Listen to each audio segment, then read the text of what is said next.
Coach, ilang steps target mo ngayon? Ngayon, 5K steps, mag-walking tayo, 5K or more. Oh, so yan talaga target mo everyday, coach? I do my best, I try my best na maka more than 5K. Hmm. Coach, paano ba maging consistent sa pag-walking? Para maging consistent tayo sa pag-walking, first tip na pwede ko maibigay sa inyo is find a friend or tropa or kaibigan na mahilig din mag-walking. Then, second, hanap ka ng place na pwede kang mag-walk na maraming tao para maengganyo ka.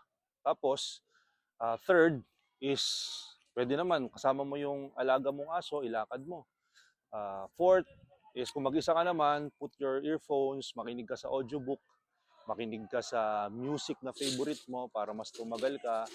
And fifth is siguro just do it.